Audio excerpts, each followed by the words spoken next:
Emil Guillermo. Emil Amok to you here in our gong closet. Emil Amok's Takeout Live is the name of this show. Sort of an offshoot of the podcast, Emil Amok's Takeout, which is an every now and then podcast. But we do this show, believe it or not, daily. Yeah, we're here 2 to 5 p.m. Pacific, live, right here. Emil Amok, like the micro talk show of the AAPI and the AAXs. And if you're not an AAPI or an AAX, you're an ALL, which is like all the rest of you. I mean, it's important what we talk about on this show. That's why I like to say, hey, be here, bang the gong now. You can hear it live, of course, on emilguillermo.media or on Twitter at Emil Amok. And then later recorded on amok.com. I like to say, be here, bang the gong now. See what a closeted Filipino standing for a gong sounds like. Because, we all want to know, WDAAT, what does an Asian American think, right? And we fill that void. We fill that void because there's a lot out there that you say, what does an Asian American think? And, I've covered politics and as a reporter covered polls. And if you've ever wondered, where are Asian Americans in some of these polls that we see, right? Exit polls, they say, oh, this is what Asian Americans think. Oh, really? Did they talk to any in their, as they try to scoop up a sample? Did they have enough Asians to make a bit of difference to say, oh, this is what Asian Americans think? Not just some, but this is what you could say a reason, because it's a random sample, what Asian Americans think nationwide. No, it's never enough. That's why you have to do what was just released yesterday, and I talked about it yesterday. I'll talk more about it now. The Asian American Legal Defense and Education Fund exit poll in 5 states, in the places where there were just, big electoral issues at hand. November, the last election, November 2nd, they came out with their poll. Their poll was pretty interesting. As I said, Asian Americans, on the issue of what's most important, the economy, jobs. They're also big Biden supporters. The split is usually 60-40 Democrat, Republican. But when they asked about voting for Biden, 60%, or actually 55% in the polling places, they were in New York, Virginia, New Jersey, they're in Michigan, one other place they were at. And it was a significant number. Now, does it translate to nationwide? Well, we'll see in the general. Usually in the general, they're out there. This was Election Day. It wasn't a big ballot, but, they were in Massachusetts, of course, for Michelle Wu, who incidentally was sworn in today, or she was set to be sworn in at noon Eastern time. Today is her very first day on the job officially. I mean, she's been doing all sorts of stuff, hitting the ground running. I mean, she is the president of the council. She knows her way around City Hall. But a big day for Asian Americans, really. Michelle Wu, the mayor, the first person of color elected, first Asian American woman, first Asian American. And I think we're all going to be pleasantly surprised. She's qualified. She can do the job. And she's already, like I said, hitting the ground running. Today's her first day. All right, so, what does an Asian American think? Here's what this Asian American thinks. I'm going to start right here from the beginning, what do I think? Okay, I'll tell you. Big news today. Lots of big stories. Let me just take what I think you should be concerned about.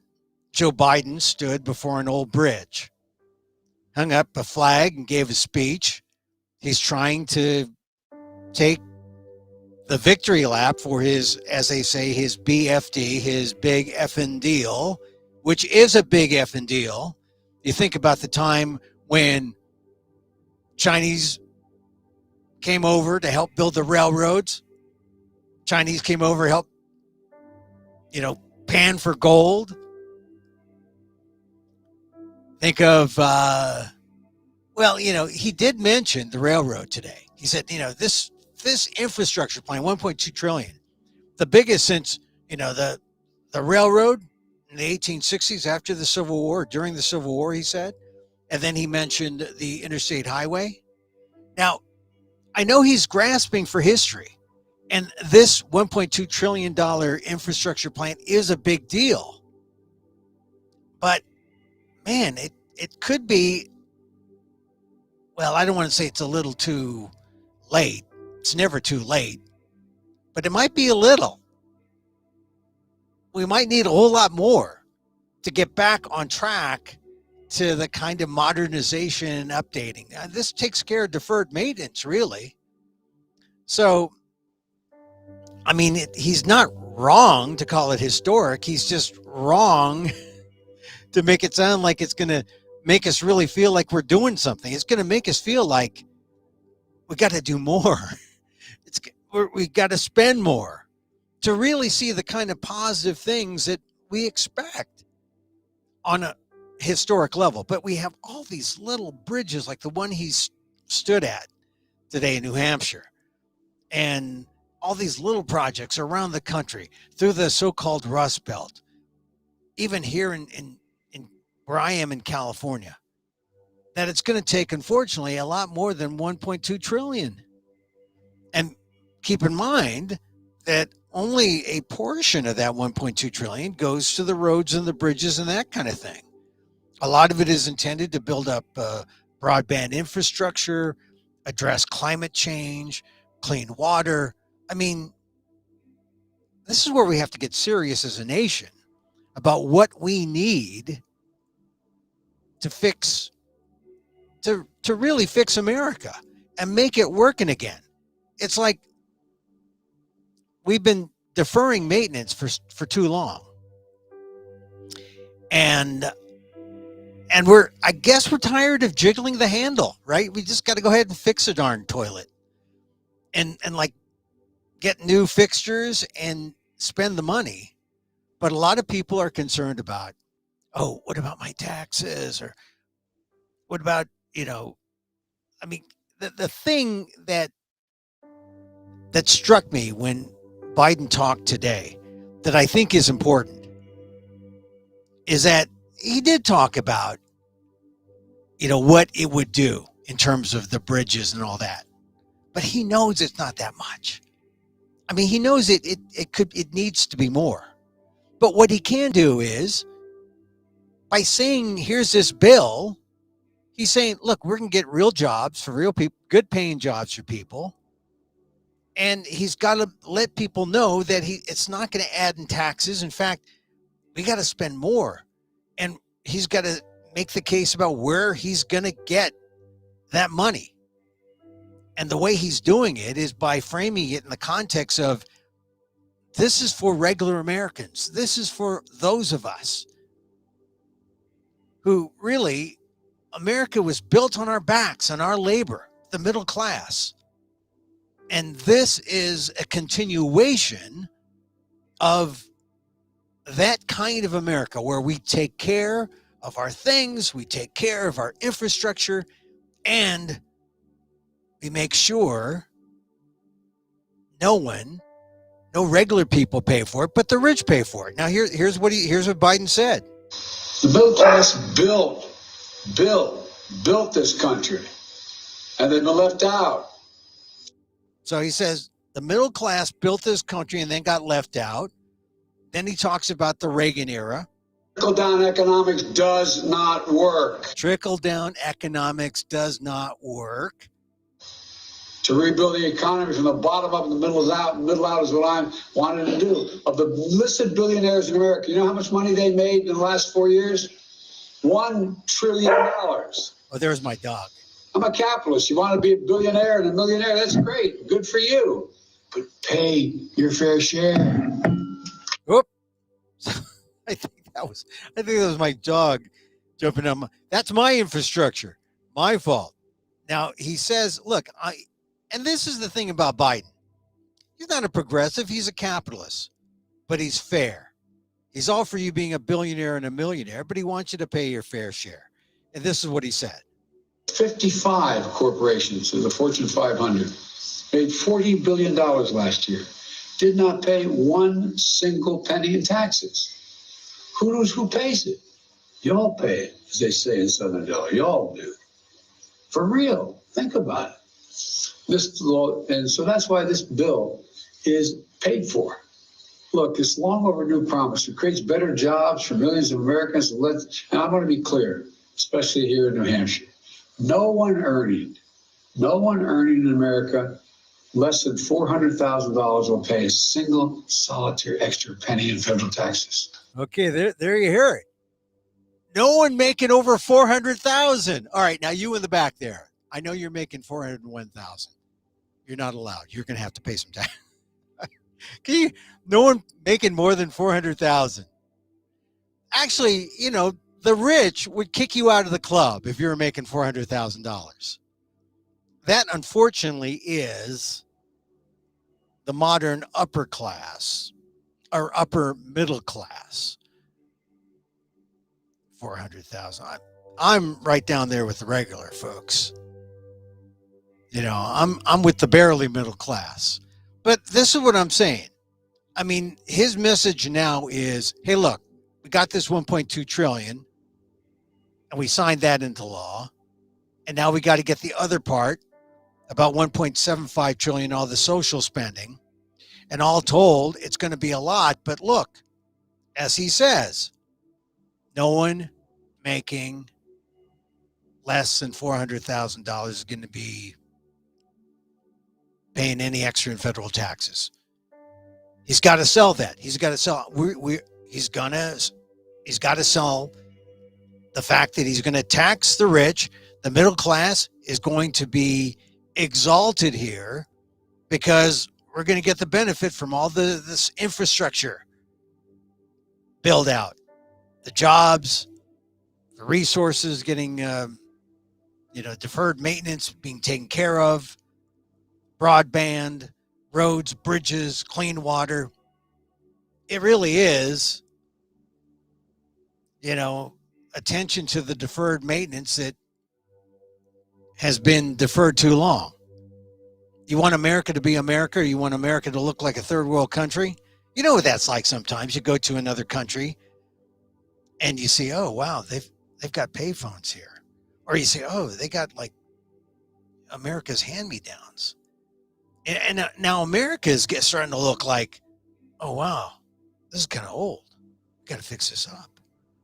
I mean, in fact, some Asians who go back and forth between Asia and here, they come to America and they go to Shanghai and they see the city of the future, China, right? And they come to Detroit or Chicago.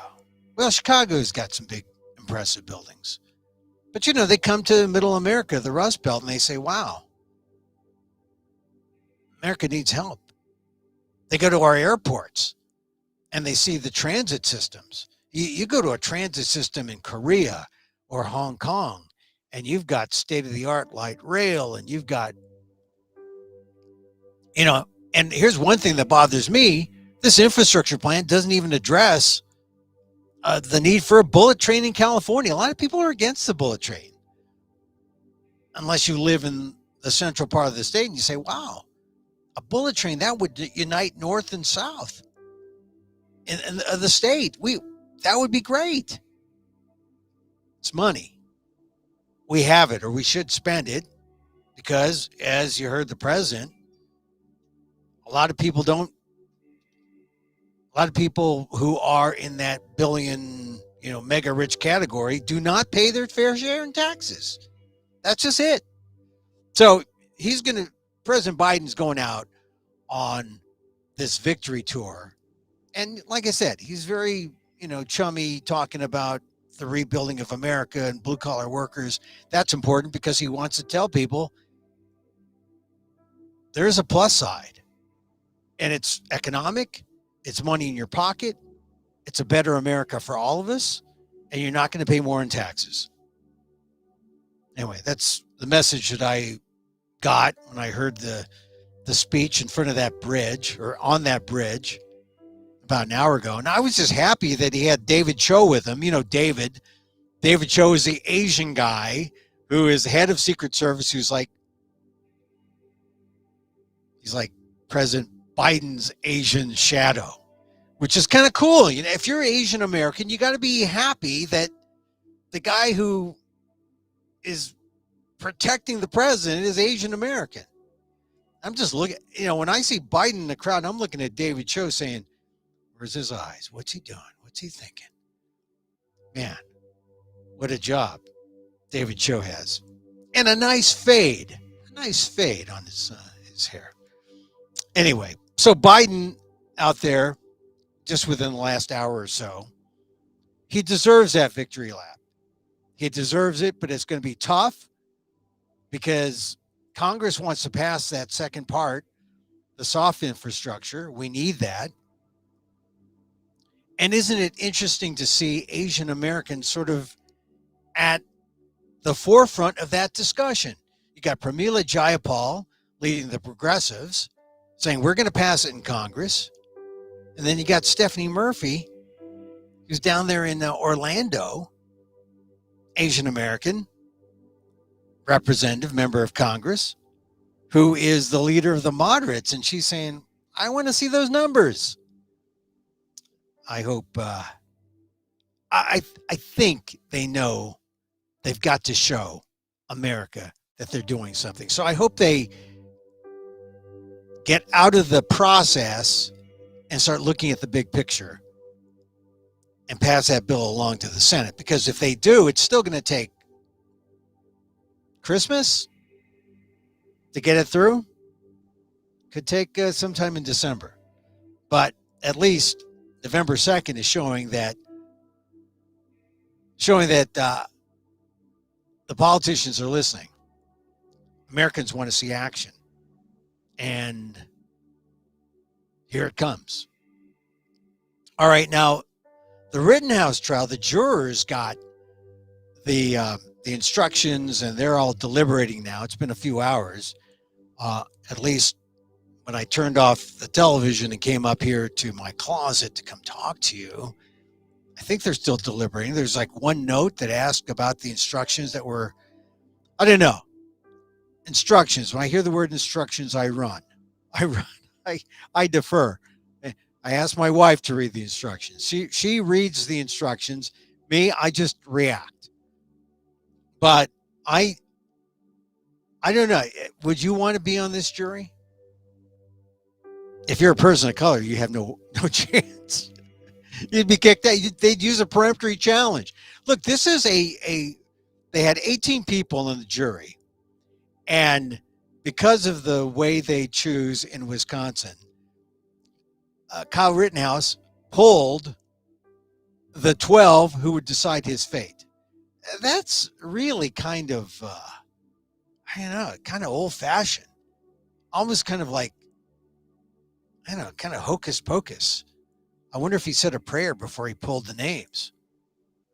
Or, consulted his gods. Or, maybe he had a Ouija board or something. It just is weird, but that's the way they do it. They put the 18 names of the jurors in a little lottery bucket, that then you spin, mix them up, and then he pulls out 12 names.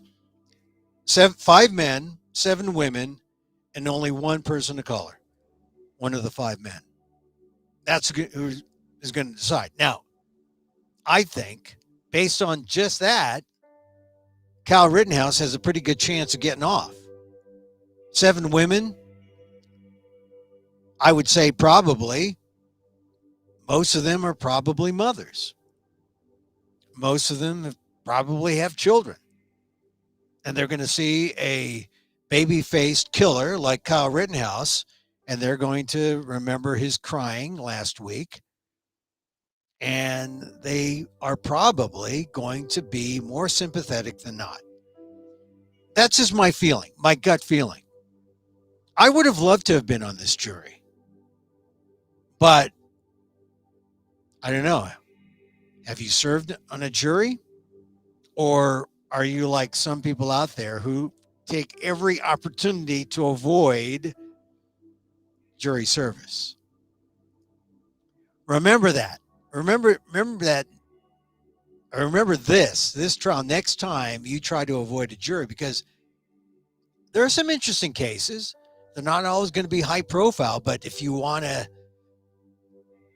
play democracy's law school or be in democracy's law school, you got to serve on a jury. And just think, if you're on this jury, well, like I said, if you're a person of color, you'd probably be struck. One of the attorneys would use a peremptory challenge and get you off of there.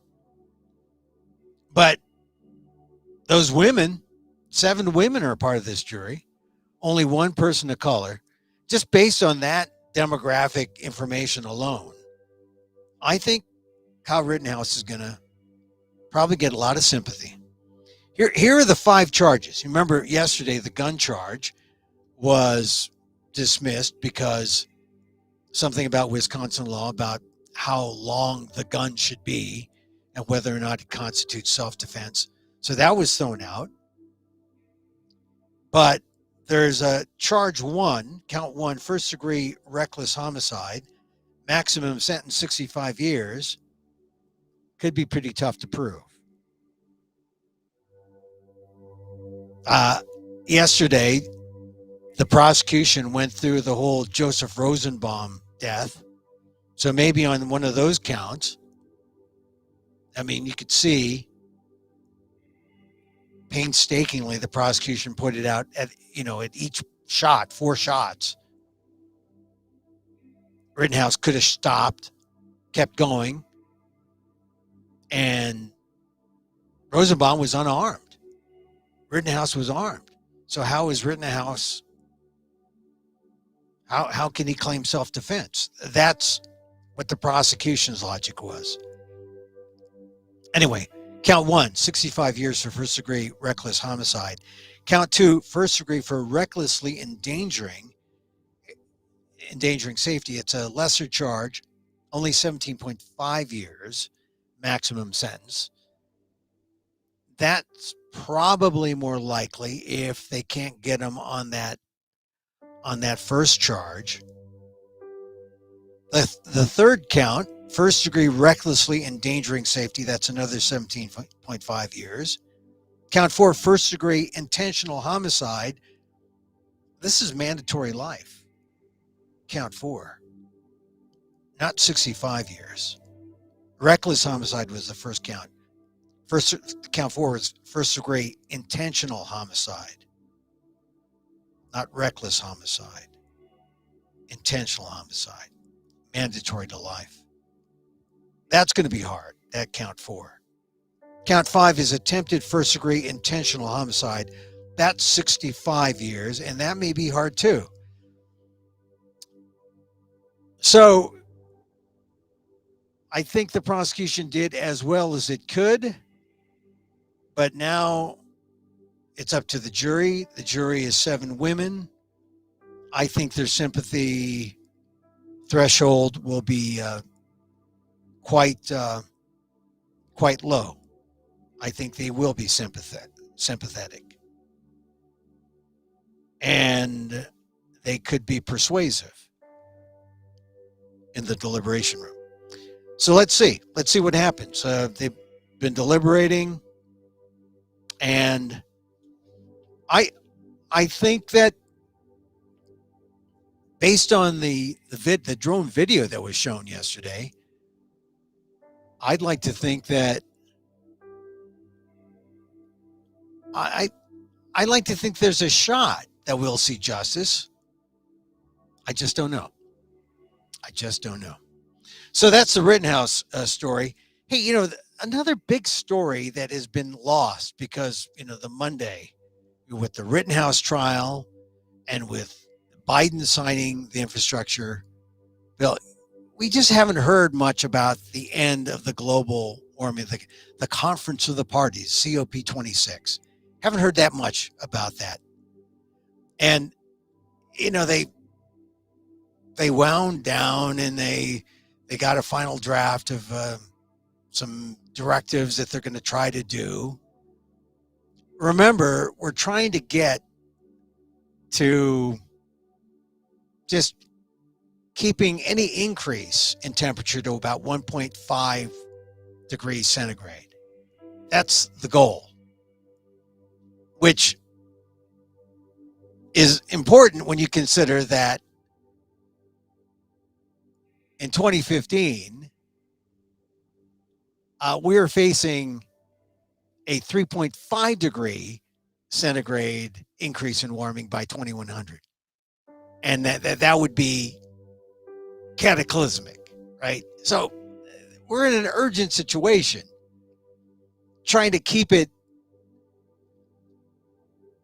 down to that 1.5 degrees, but we're like anywhere from 2 to 2.4 degrees, at our current rate.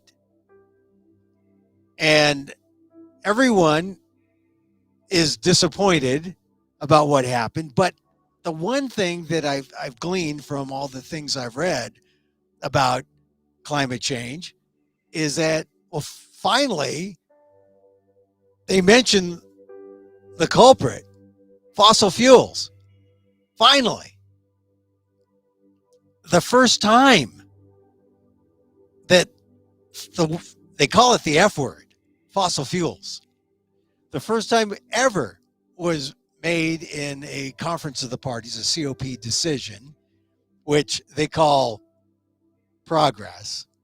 But it's going to take a whole lot more. It's going to take political pressure. It's going to take wins at the ballot box. It's going to take wins on the streets, in the court of public opinion, as well as in regular courts against big corporations. It's going to take boardrooms becoming more mindful about what the heck their companies are doing if they want to survive. Because restricting warming to 1.5 degrees centigrade means we've got to cut emissions by 45% by 2030 on the 2010 levels. So, and here, you don't hear Biden talking about global warming or the global warming infrastructure proposals, which are modest at best, but, important. I just think that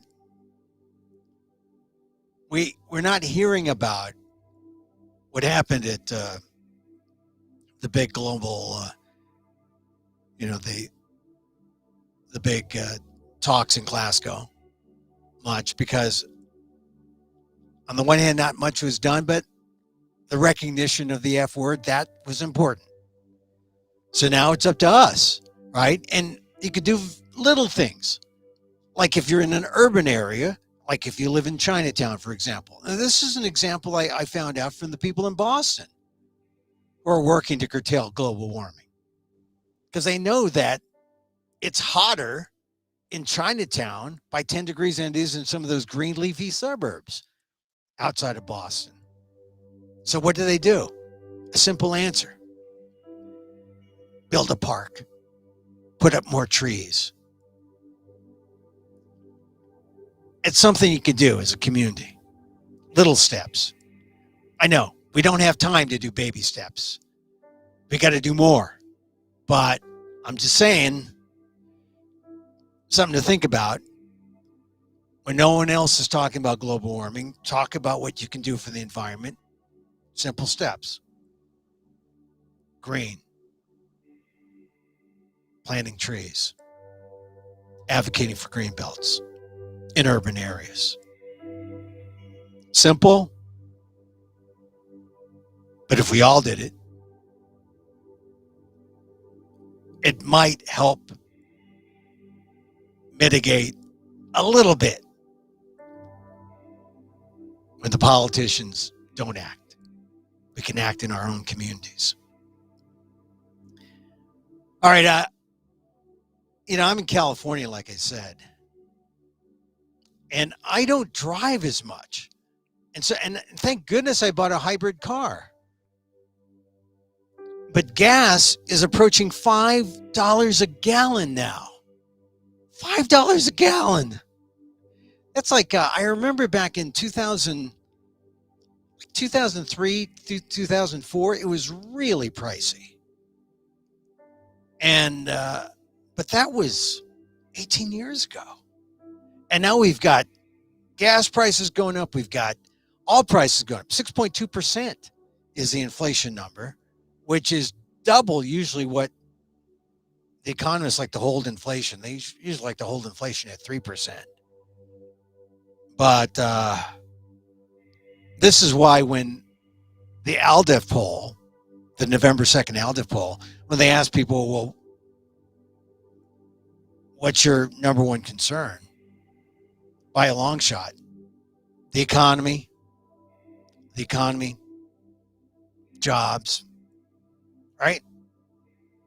And I think we're going to be hearing a lot more about the economy, jobs, out of that infrastructure plan, oddly enough, as Biden tries to sell that, much more than the actual infrastructure stuff that's going to take place. Although by passing the infrastructure plan, it's going to open up jobs. He says, good union jobs, the kind of jobs you can live off of. Let's hope. But I just thought I'd mention gas approaching $5 an hour. I mean, that's crazy. Fortunately, like I said, I got my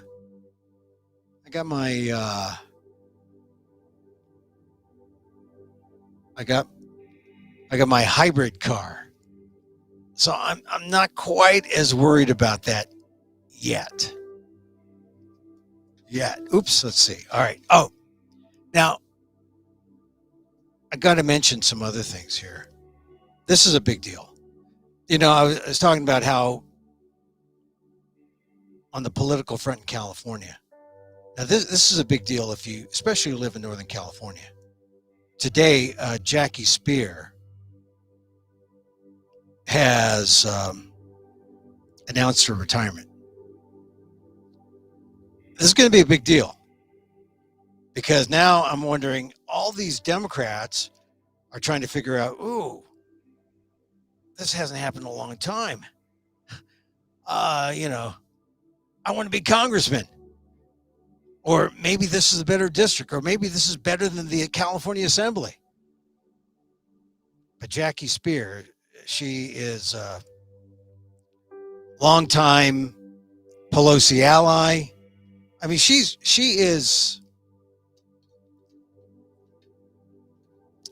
represents a part of San Francisco that is, the liberal part, the Filipino parts, the Asian parts, and then she goes down to the peninsula. So she gets some high-tech areas. I think the next story or the next phase in this story is which politician wants to go to Congress. I would have said maybe David Chu, who was an assemblyman, former San Francisco supervisor, then went to the assembly, but he just got a job as the city attorney of San Francisco at a pretty big, I mean, it's also an elected position, but I think it pays something like $275,000. Not that anyone takes a political seat just for the money, but still, that's a pretty cush job, city attorney of San Francisco, for the city county of San Francisco. So it'd be interesting to see who emerges to say, I want Jackie Spear's seat. Because it's really the next generation of firebrand Democratic liberals from the Bay Area. And who are those people? I don't know. I don't really know. I don't know who's on the bench, as it were. You know? But San Francisco politicians have this long tail. I mean, just consider Kamala Harris, San Francisco district attorney, then she's AG, then she's California senator, now she's vice president. You got the picture. Who's on that long tail? And we'll see in the next couple of days. So Jackie Spears' announcement, that was a grabber. One more. And, you know, I have all these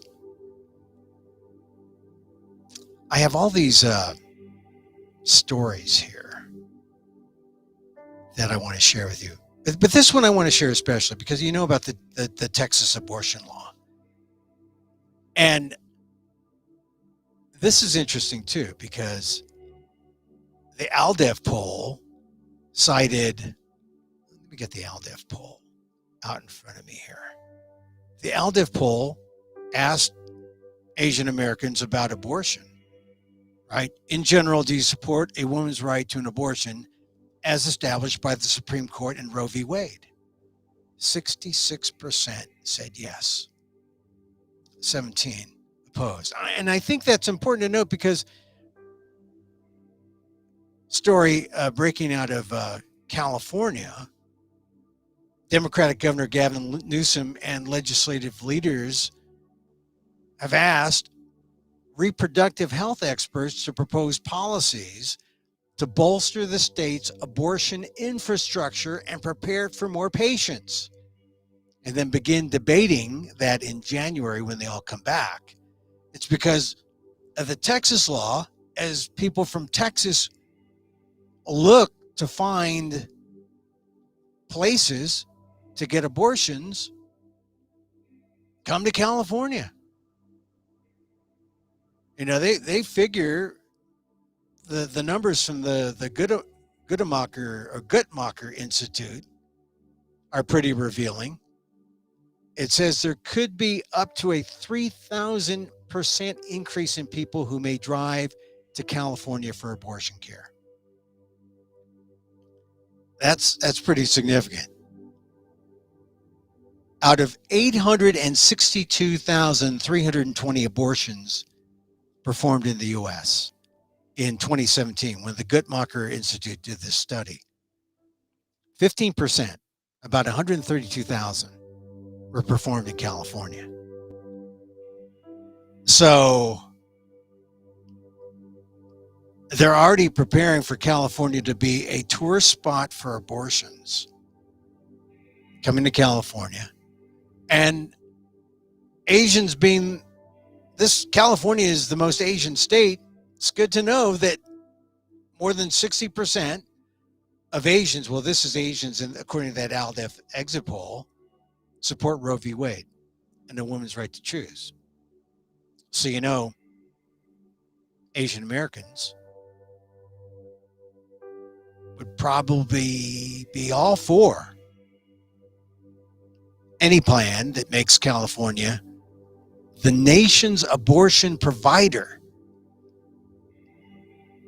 And not just, you know, for Texans, but for, you know, if other states adopt the Texas rule, they'll be coming to California for their abortion. A California abortion. Think about that. That's politics, right? All right. One more thing. One more. I want to talk about Michelle Wu. Can't talk about Michelle Wu enough. This is her first day. You know, one of the things that she's trying to push rent control. And there's another thing. So the idea is that she's going to have to work closely with the state. She can't just do that independently. But this is a woman who, like I said, she is a practical progressive. Practical because she believes in not exactly pie in the sky, but she's going to get as ideal as she can within reason. And I think she knows how to get things done. So let's see how she does on rent control. That's one of her issues.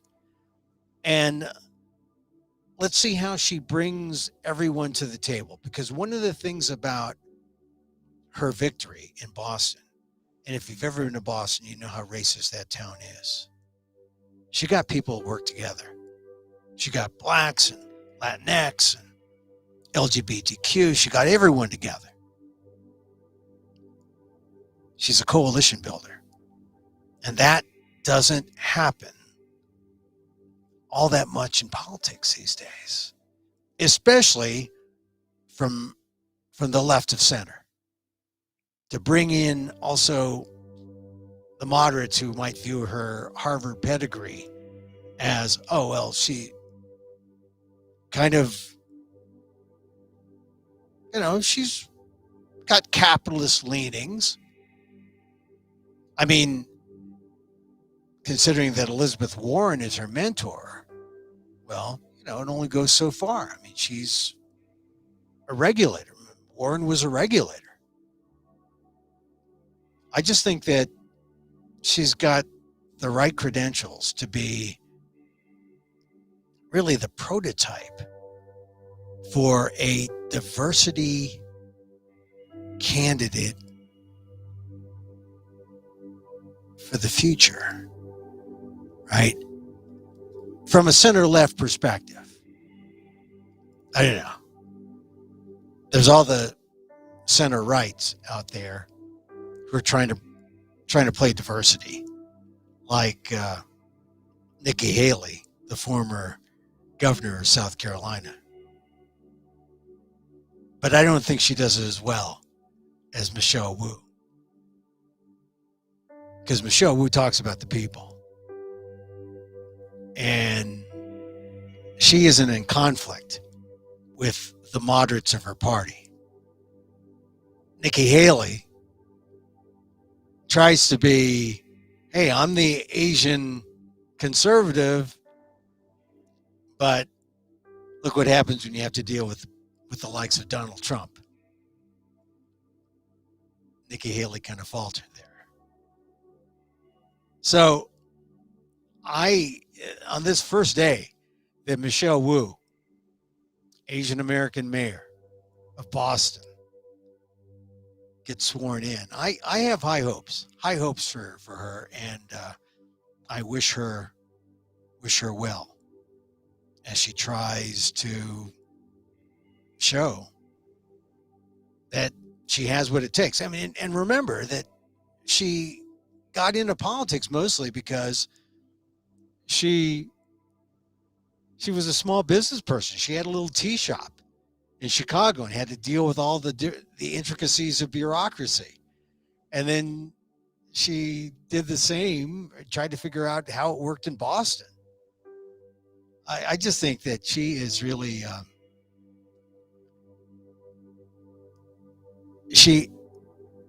this is just the beginning for Michelle Wu. I mean, you could say, oh yeah, come on, Emil, she's been president of the Boston City Council. Yeah, I know that. I mean, what Joe Biden's favorite term, she's at an inflection point, where, they spike up and there's this like big jump. This is an inflection point for Michelle Wu. Okay, so we talked about some serious things. Can we talk about some non-serious things? Like,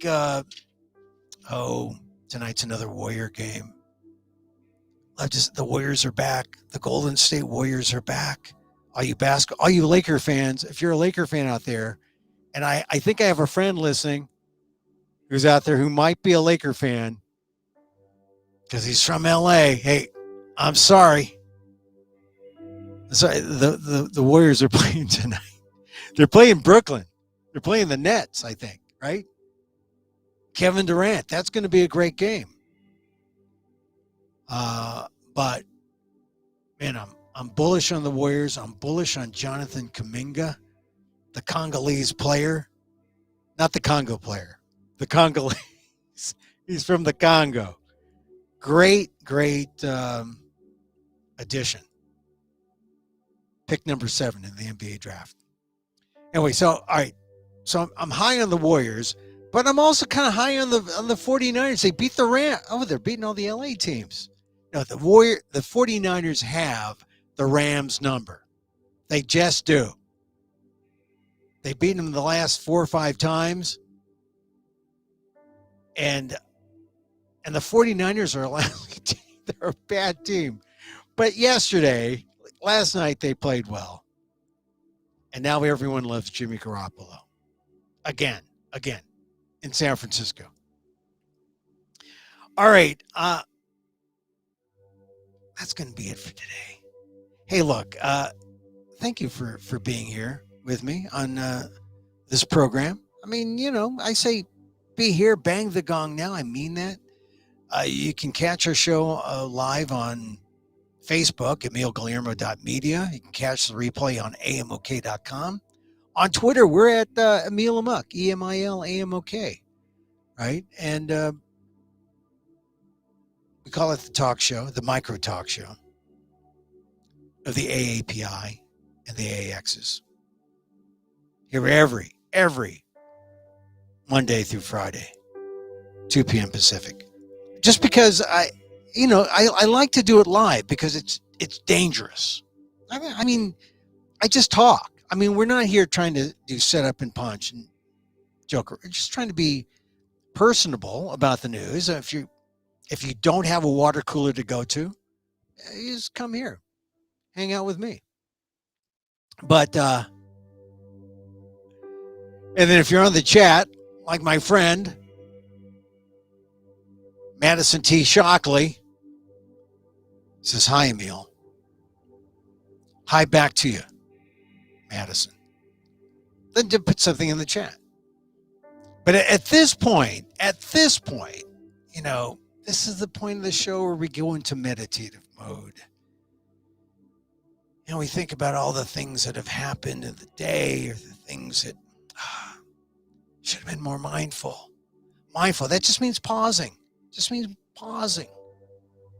Thinking before you hit that person in the face. Or before you say that thing that alienates your boss. Or before you do that thing that is something you'll regret.